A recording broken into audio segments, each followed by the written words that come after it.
over, and you can give us a little bit of an update as well from your viewpoint, Chuck. Certainly, really a good couple of days with the teachers being back in the building and working hard in that platform. They've had a terrific attitude. It's new, you know.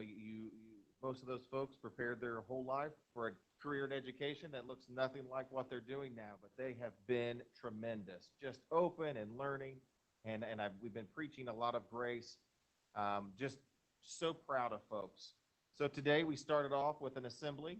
We had a K6 assembly, a K5 assembly for an hour, a K6-8 assembly, and a 9 through 12 assembly, each for an hour. So we had, I think, 150 to 175 kids in each of those sections.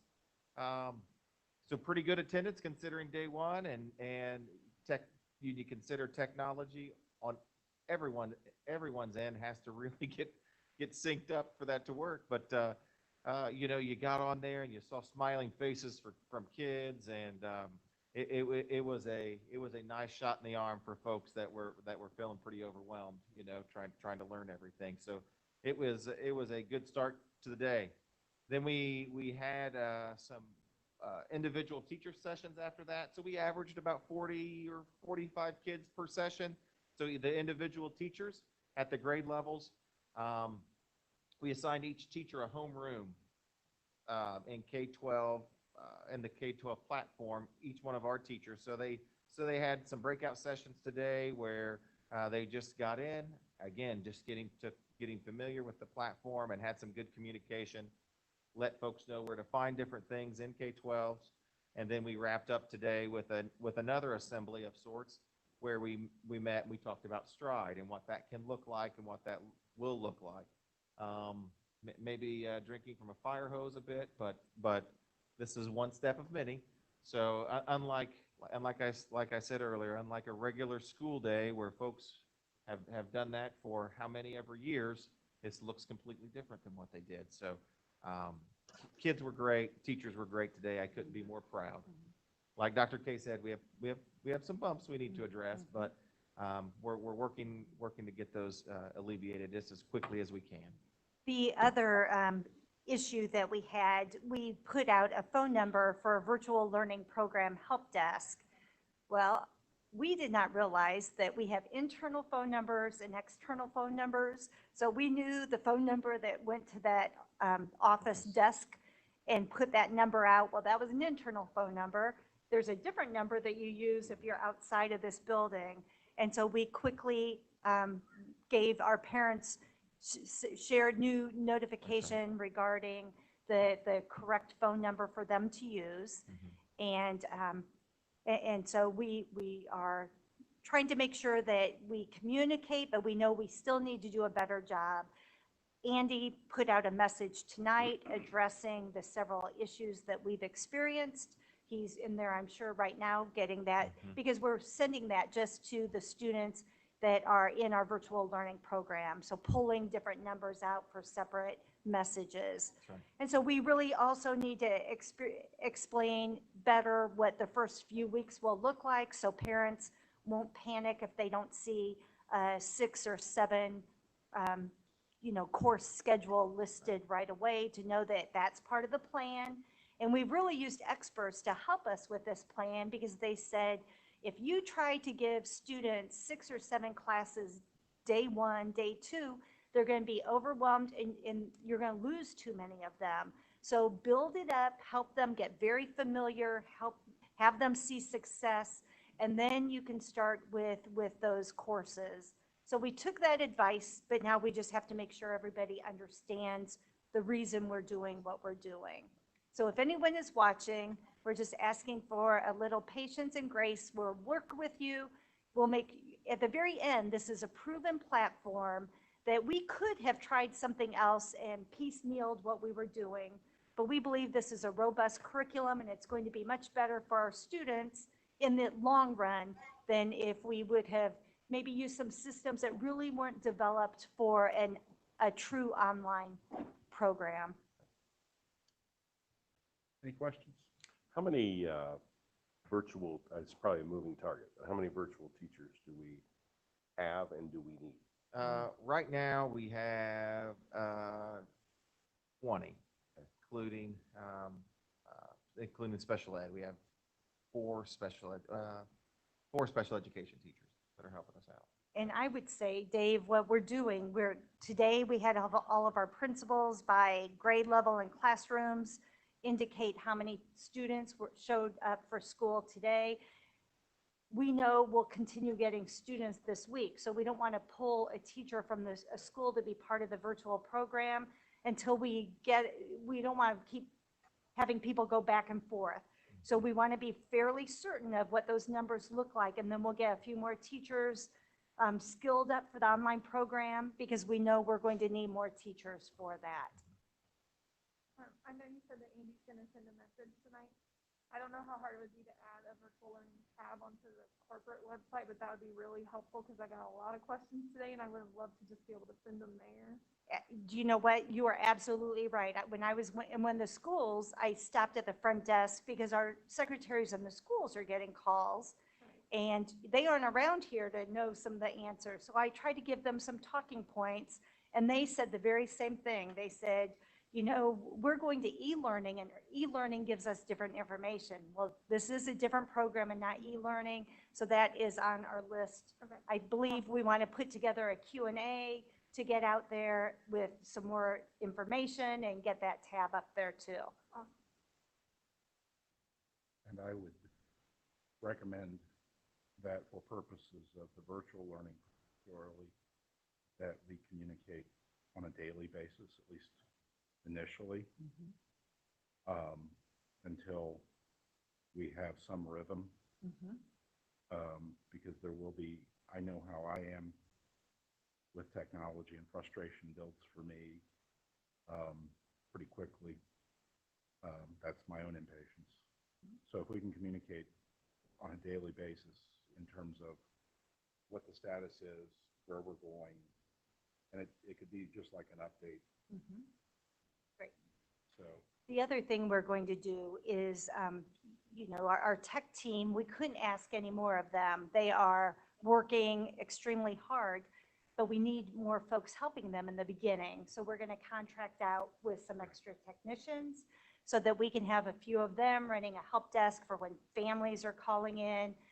Because when families go home and they try to use the hotspot, even though we have pictures with instructions, if it's not working, they don't know what to do. So they need a number to call to help, and we need more people answering the phones for them. So that's on our list to get some extra help in for a few weeks as well.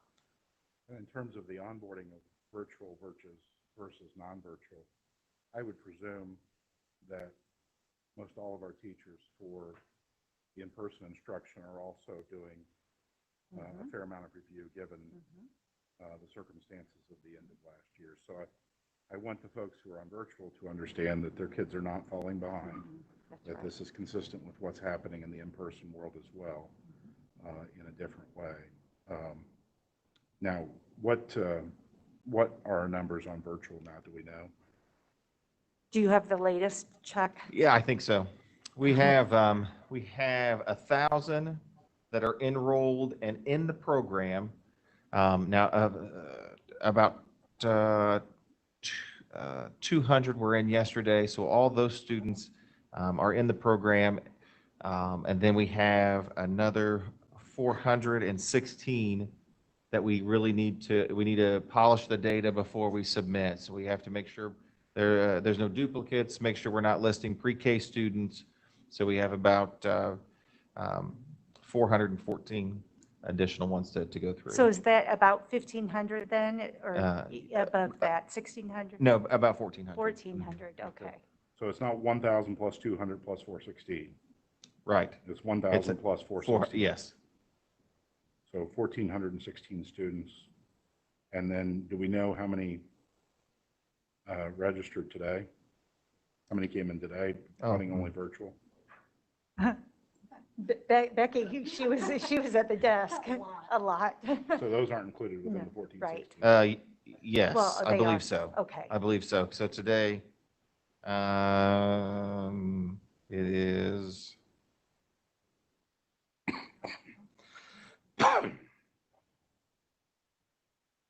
about 70. Okay.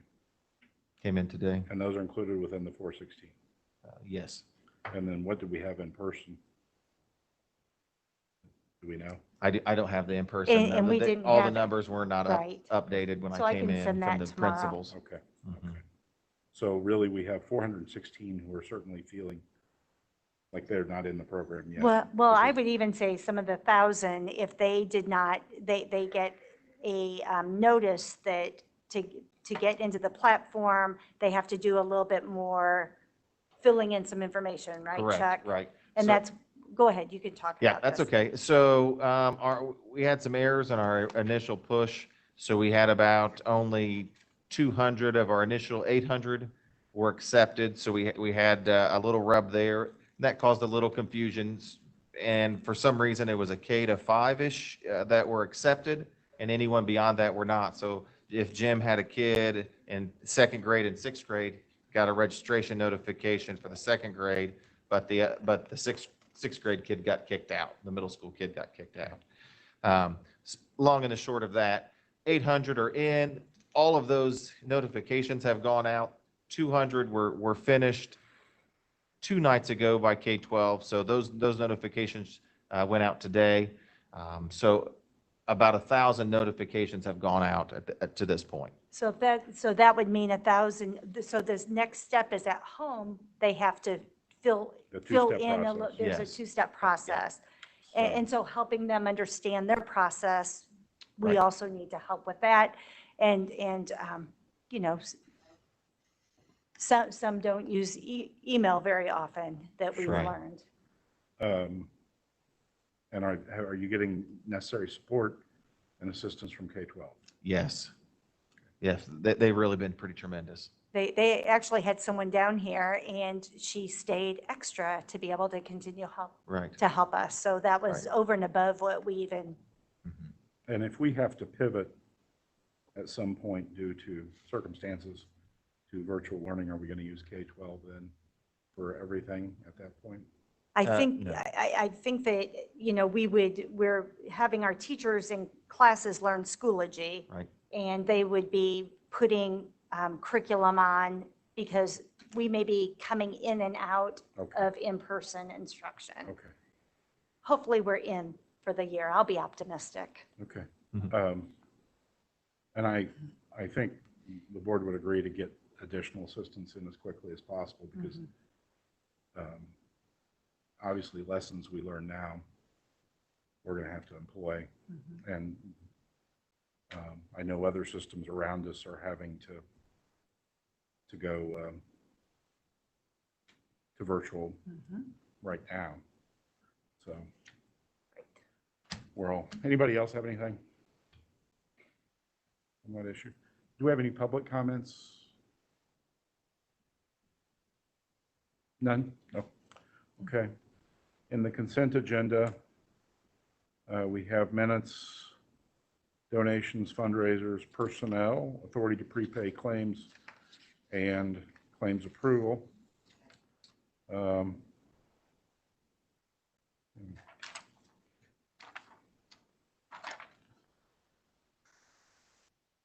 Approval? Any questions? Have a motion? Any questions? Second? Did I hear a second? Second. Okay. Latasha, did you have a question? Okay. I'm sorry, I didn't mean to. I thought I heard you under the mask say. Oh, moving me along.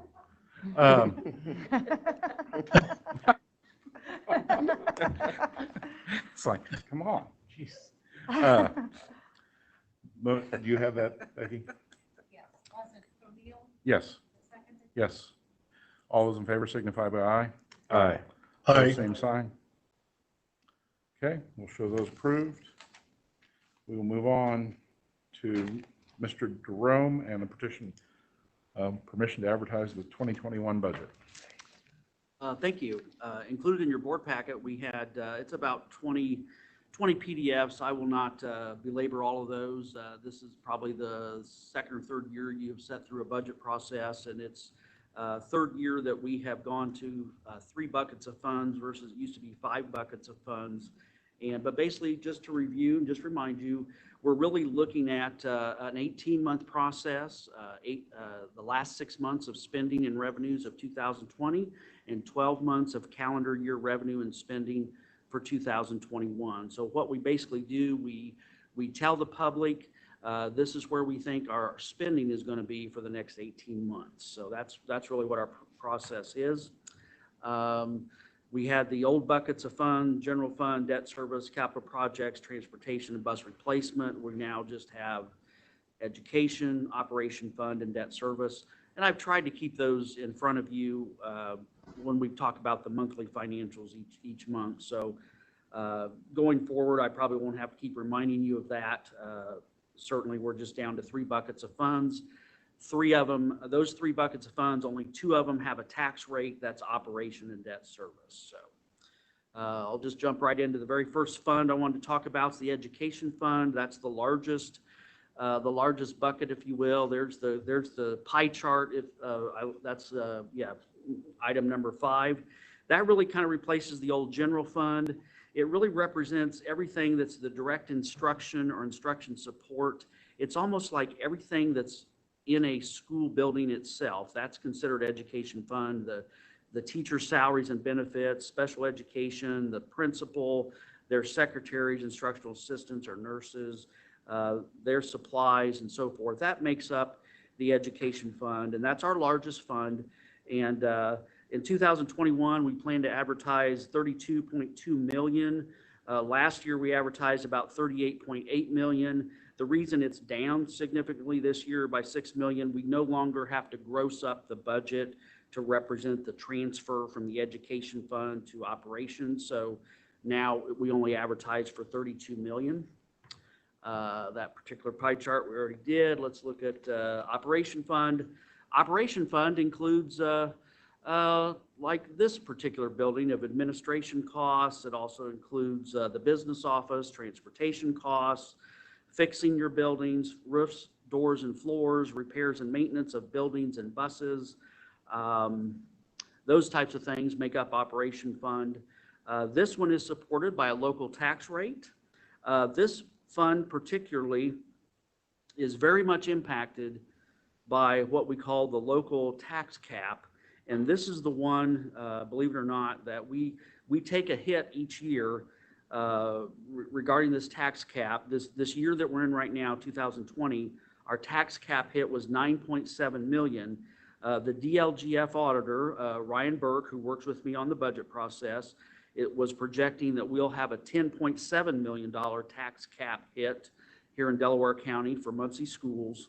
So that reduces what we receive as property taxes. So that's based on property owners, residential owners, businesses, and any farm ground, because they have particular caps on their property. So as their property is worth more value, more property hits the cap, and we don't get that money, and they get tax relief. So that's just something we deal with. The implication for us in 2020, our approved operation fund budget was a little over $15 million, when we're really expecting to only spend about $14 million this year. This next year, we're going to advertise a budget of about $12.7 million, and that's primarily because the tax cap is pretty large. And this really, when we just got done doing a month ago, we did the 5-year financial look ahead. This is exactly what the Baker Tilly consultants told us, that the tax cap impact was going to start coming on in the next few years, and this is what we're seeing. This is exactly the way it played out. And this is why I have to advertise a slightly lower budget for operation fund. Moving ahead, there's the pie chart. Debt service fund really stays the same. It represents long-term debt. We're going to only advertise about $5.2 million of debt service payments. It was $6.3 million the year before. It's advertised lower by $1 million because of our state textbook subsidy on the debt service fund is a lot lower, so we don't have to advertise as much. So that's just the way that worked out. So we're pleased to report a slightly lower debt service rate or debt service amount. That particular chart you have in front of you just lets you know where's all this long-term debt going, or what does it represent? This is the principal outstanding. The largest amount there you can see are all the lease rentals, those particular towers there. The 2014 general obligation bonds are on your far left. That's a little over $8 million of principal left. That will all be paid off about 2023. The other ones stretch out a little bit further than that. The technology loan on the far right is just about $360,000. That was a brand new one. That'll be paid off in 5 years. What you don't see here is the $12 million for the state loan that they gave us last year, because that's not in debt service. So we don't treat that as a debt service loan. That's reduced from, it's treated as a common school loan, but you don't pay it out of debt service. It's paid out of education funds. So no tax rate has to support that $12 million. Item number 10 there, page number 10, I just want to briefly talk about the capital project plan. Capital project plan and the bus replacement plan, they're rolled up as part of the operation fund. So they used to have their own standalone fund. It's rolled up into operation. We still have to prepare what's called a capital project plan. It's just as a companion document, really. It represents approximately $3.4 million of items and projects that we would spend, but it's all out of the umbrella of operation fund. I'd just like to put that bullet point in there. What does that really represent? Equipment, roofs, how to repair your buildings. That comes from your ongoing operation fund as part of the plan.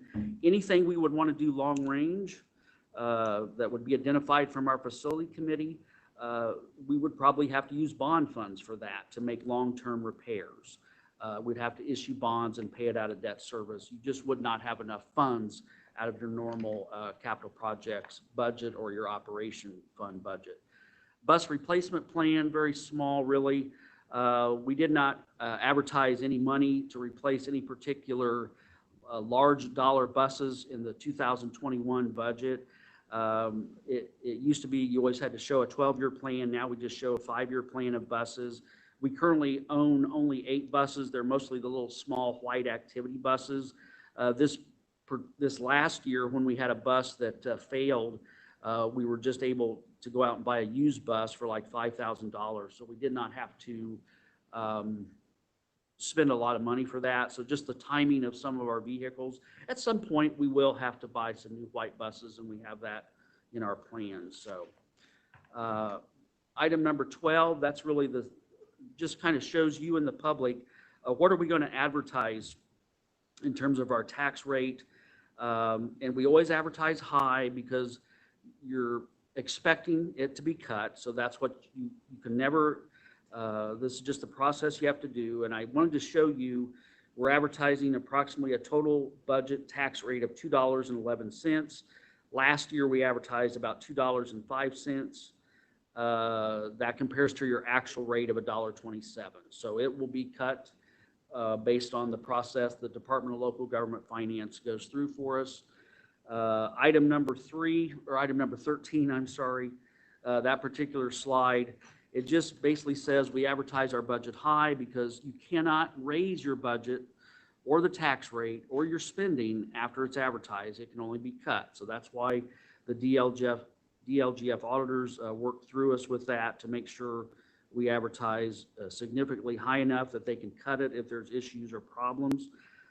When I use the term levy, that really means local property taxes that we collect from our taxpayers. I just try to show that if you're in your particular district, if our assessed values are going up, that's usually considered a good thing for your taxpayers, because the more assessed values, you're spreading the tax base among more property. Conversely, if assessed values are going down, and they went down about 60 million in our district last year, that means there's less property to spread the property taxes to. So if there's less assessed valuation, everyone has to pay a higher tax rate. So that's why those move conversely.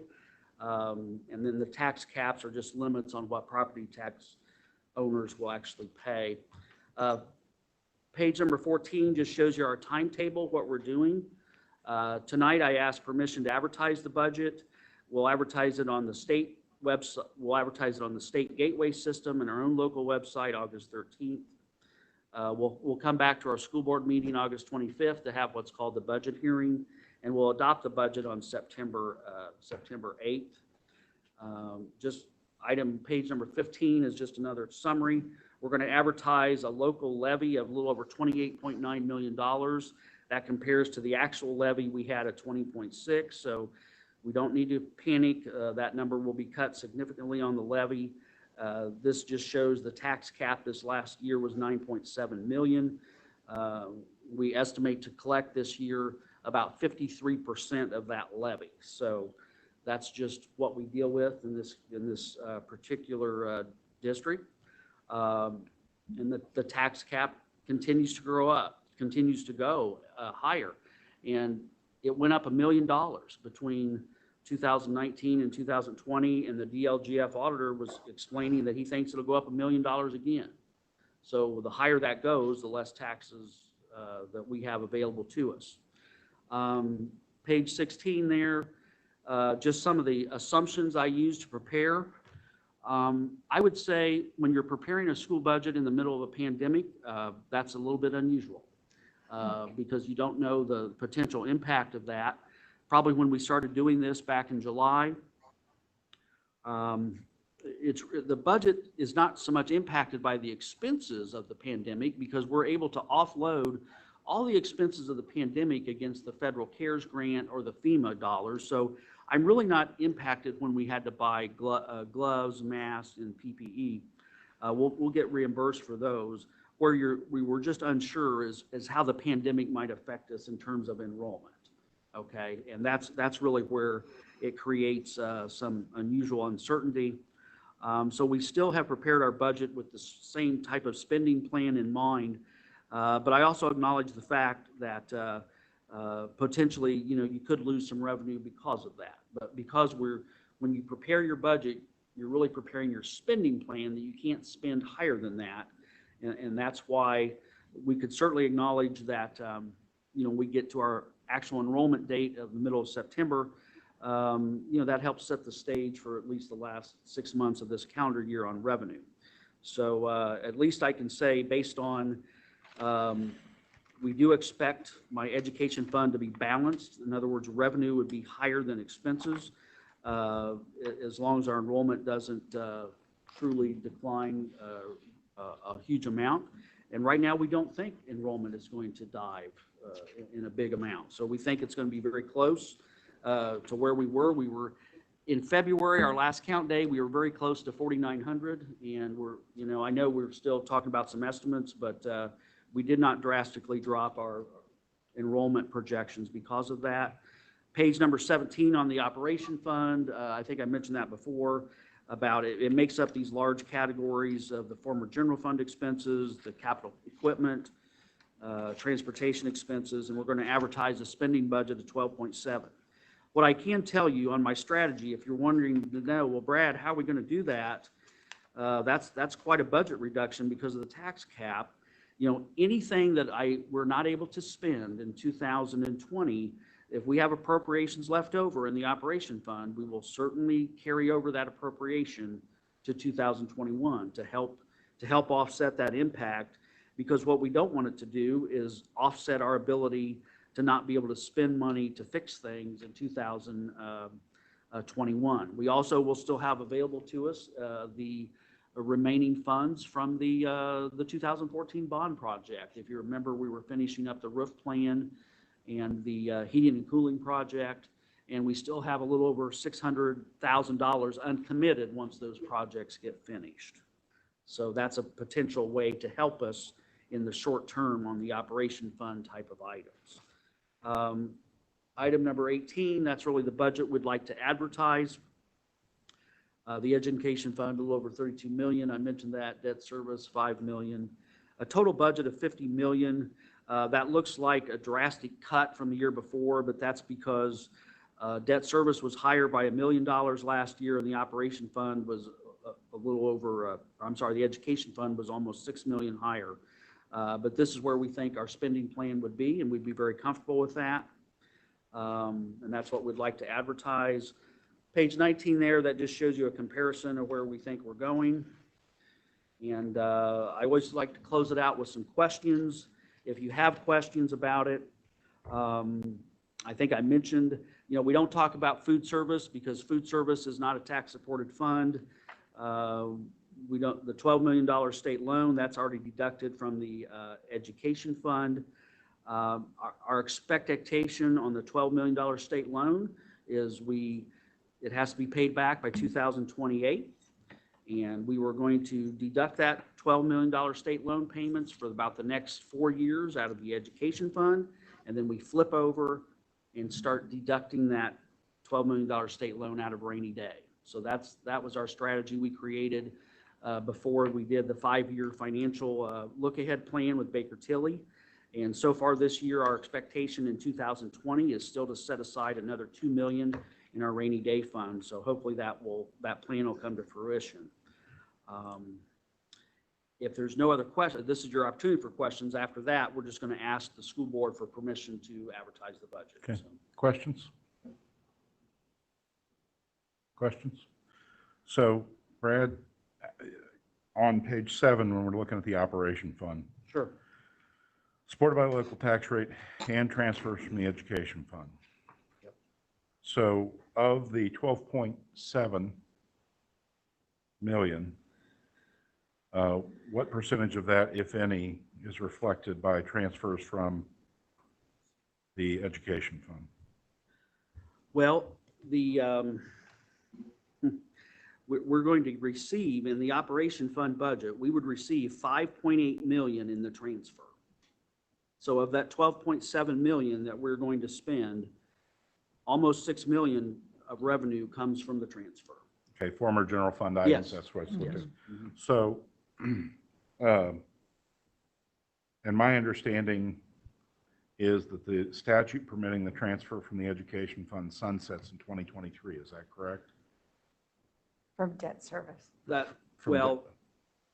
You're allowed to transfer up to 15% of the education fund to the operation fund. That doesn't sunset. That doesn't sunset. What sunsets is the waiver for protected taxes. That sunsets. What that means, that allows us to transfer the additional tax levy that we collect in debt service. We can move that over into the operation fund. That sunsets. Okay, so what percentage of what amount are we transferring, proposed Okay, transfer? for the waiver? Yeah. That revenue in the 2021 budget's about 3.9 million is what we had to set aside. Okay, so that's coming from debt service over to? Yes. And the reason, because they allow us to, because the debt service has a much higher levy. You're collecting at a much higher levy. You're allowed to move it over to operation to help support the operation fund. And that sunsets in 2023? That's what our Baker Tilly consultants told us that would sunset, which that- then would be problematic if you're trying to pump up the operation fund spending. Is that sunset of that statute statewide, or is it specific to Delaware County? Statewide. It's not specific to us. That'd be statewide. So would that be, presumably that would be a statute that we would want to talk to the legislature about? Because if you're continuing to have property tax cap Sure. issues and the inability to transfer from debt service, that's going to cause a tremendous crunch at some point. That would cause us to have a larger crunch in the operation fund, because that's where the big tax cap hit happens. Okay. And our debt service on the GEO bond will be finished in 2023, correct? Correct. And that's, when that particular year finishes out, if you remember, that's a little over a $7 million balloon payment, if you will, that has to be paid to pay it off. That's just the way it was structured. And so ideally, we'll need to be looking at capital projects through additional, perhaps issuance of bonds once that's paid off. We would have certain bonding capacity available once that is paid off. And by virtue of doing that, follow my line of thinking here. Right, By virtue of doing that, we will then also continue to entitle ourselves to debt service revenue. correct. That, and that kind of plan or strategy was certainly talked about when Baker Tilly did the 5-year look-ahead plan for us as a potential item for us in 3 to 5 years down the road, knowing that we would have bonding capacity, and that may be something we would look into because we'll have needs as a district. So it really is a two-step strategy to deal with lobbying the legislature to not have a sunset on the transfer prohibition, For waiver protected tax, right? and understanding that we're not going to have money for capital projects unless we do take a look at something in 2023. Correct. And that is also going to permit us to receipt in additional debt service monies that can then hopefully be used to deal with operation shortfalls generated by the property tax caps, correct? Right, that's right. Do I understand that right? Yes, you did. Okay. Yep. Does everybody understand that? Okay, that's just something to be thinking about. We're going to have to think about it in 2022, not next year, but 2022. 2022, that's right. Okay, just, okay, I just wanted to walk you through that. I apologize for putting you on the spot, but I think it's time to at least introduce that discussion. Okay, any additional questions for Brad? And then you have a specific request for us, right? Yeah, correct. If no other questions, what we're asking for is just permission to advertise the budget as presented.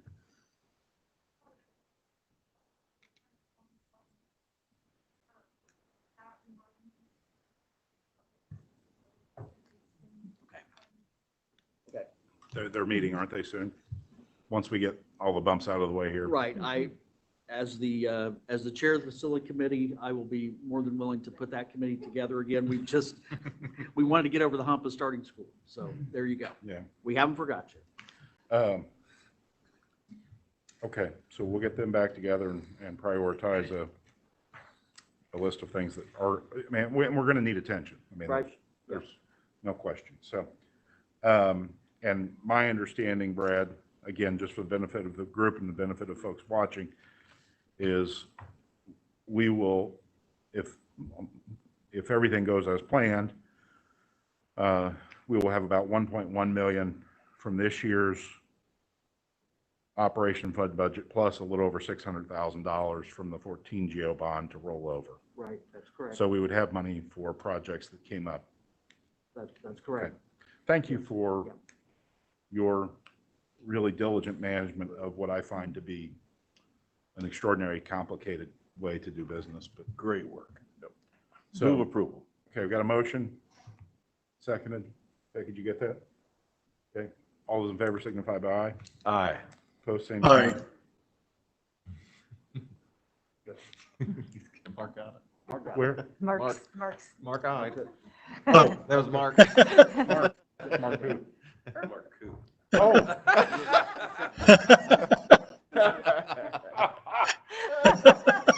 Oh, goodness me. I'm sorry, Mark. There he is. You know, you look like $1 million over there. Is that your haircut? Tara? Tara? Oh, sorry about that. It's getting late. Tara, can you come on up and say hello? Well, why don't you stay the length of Bruce Springsteen from dial in, right there. No, he's not that tall. Do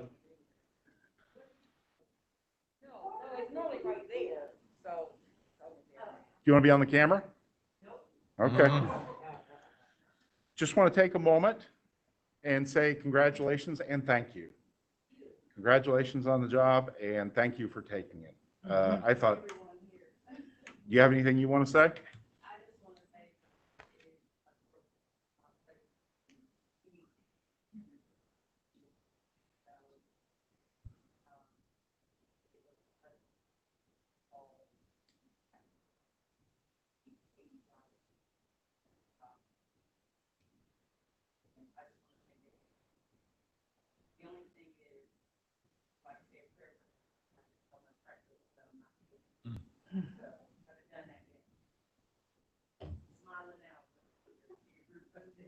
Well, But yeah, but I want to thank you because I want to please,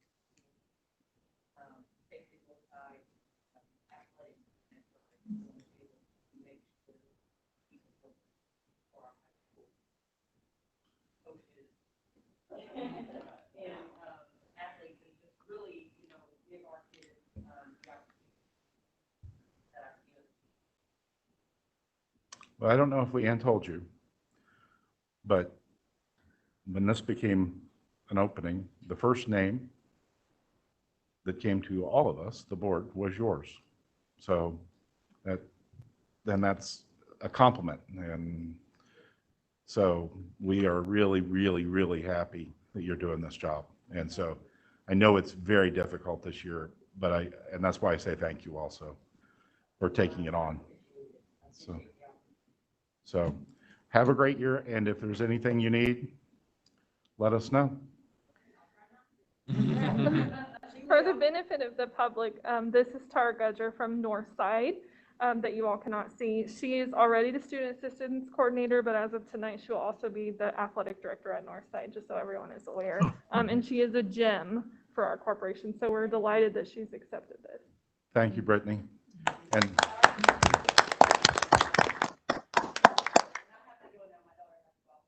okay, bye-bye.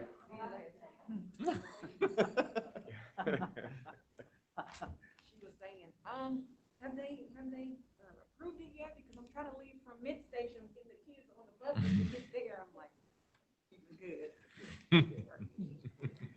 I have to say, if you ever want to find someone who's working and thinking about kids first, that's Tara. She is just remarkable.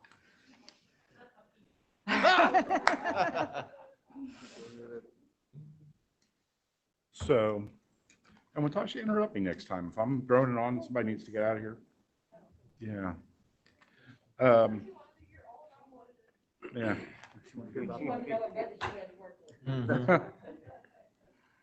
Yeah, I was on a roll like the guy in Animal House.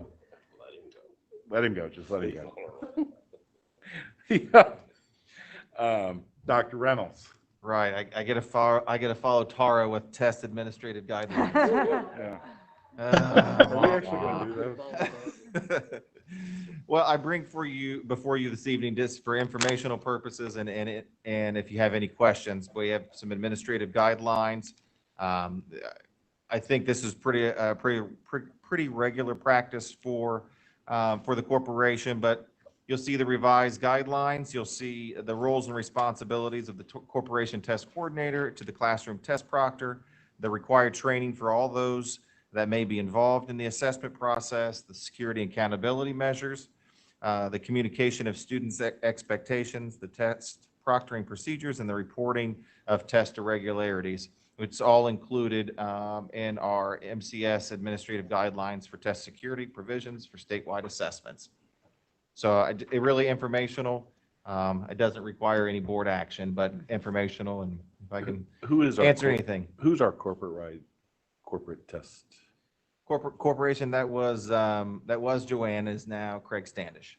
Okay, that's what, that was in the memo. Yeah. Okay, that's right. Okay. Any questions for Dr. Reynolds? Okay. Anybody on the board have any dialogue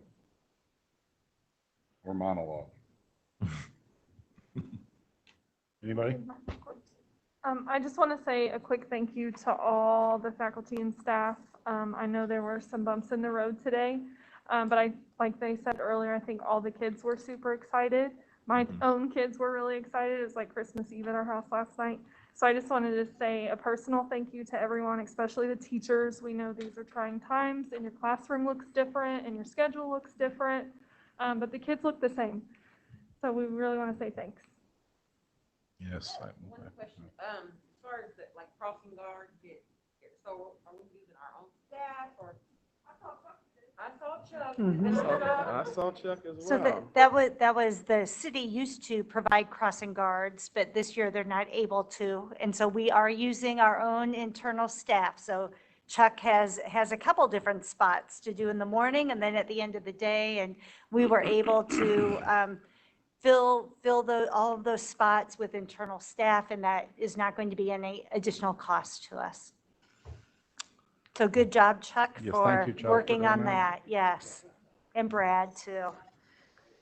You know, this may be a tough subject, but, you know, just listening to all the discussion about extracurriculars and sports and, you know, is there a latest on flavor of what we're hearing or not hearing, or?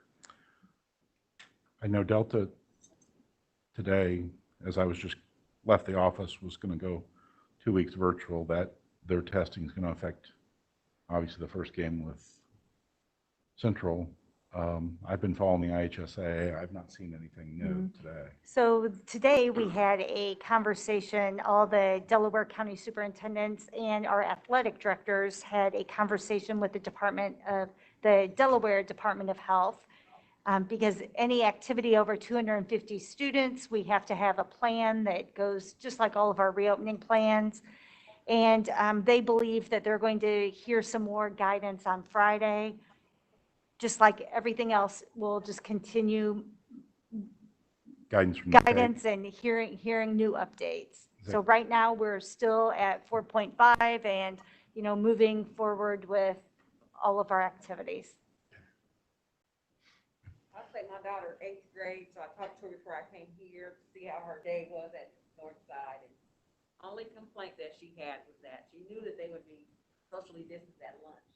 She got to sit with her friend, but she just could not believe that you only let the 2 kids to a table, but that we have to sit literally one on that corner and one on that corner. So it's hard for me really to talk to China. I'm like, hey, we'll figure it out. But if that's all you had today, I take that. Like, yeah, so just a lot of positive feedback. They said that the teachers were supportive, all the guards and everyone out in the hallway kind of helped them to navigate. It was like, Good.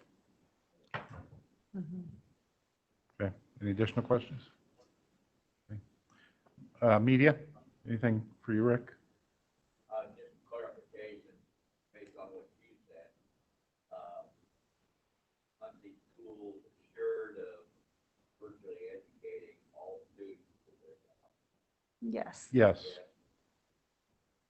And as I know, and Dave and ISAA make no determination all schools. I was, yeah, as of right now, that's because I've been checking it pretty regularly. And on the taxes, is there an anticipation that homeowners, business owners will pay more for public education in 2021 based on this budget you're projecting? No, I would say no. no, the caps affect assessed value at whether residential, business, or commercial. So, and based on the advertised budget and the kicking in of the caps as circuit breakers, it's actually going to be less. Yeah, based on the explanation, you're losing more property to homeowners. It is reducing at a relatively, is reducing at a rapid pace based on the caps. And you still be able to provide the same service, public education. Based on the financial plan that we submitted and completed in June, yes. Okay. Yep. Nope. And thankfully, you know, I want to applaud Brad's work here. Rick, he along with our consultant had really planned for that operations fund to be taking that hit over the course of the next 3 to 4 years. So we had already started to plan for it, and strategically, I think we have a game plan to move forward and keep the delivery of education at the level it needs to be. Okay. Well, that's one of the concerns I think homeowners, business owners have to get shut down, if the economy, still don't know. As of right now, the answer is we're in good shape. Anything further? Jim, can I just want to, you know, it is interesting when you hear, and I appreciate not having kids in the system. You don't have, I'm not close enough, but, you know, the rate of change and the challenges that nobody ever expected to really face.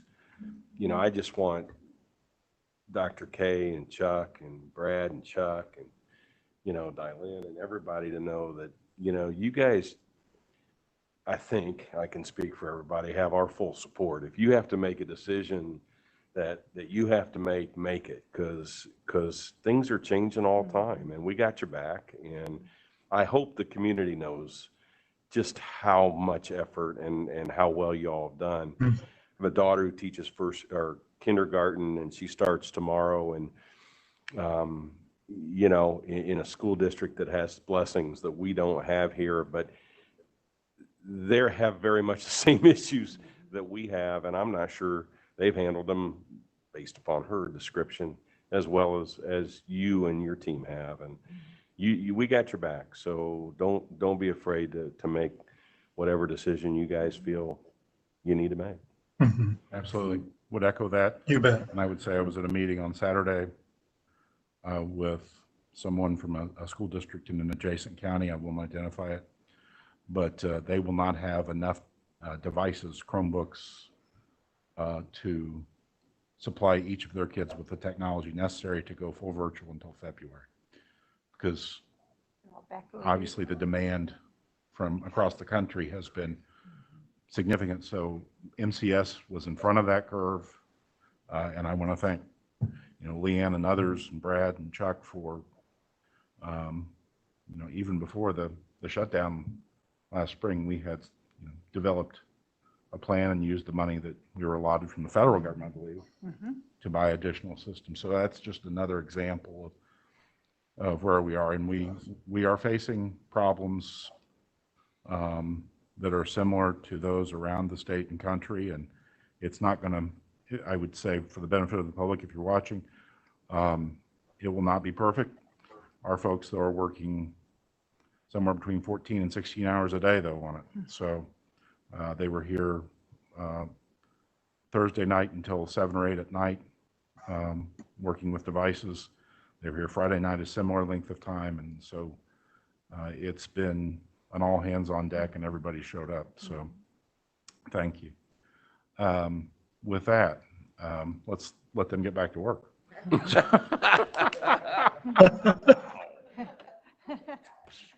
So do I have a motion to adjourn? Second. Second. Moved and second. All those in favor signify by aye. Aye. Aye. Opposed, same sign. Mark, have a great week. Thank you. It's good to see everyone. Bye-bye. Bye-bye.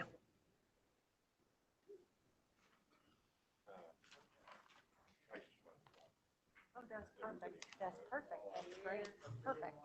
We needed that. So enjoy the evening.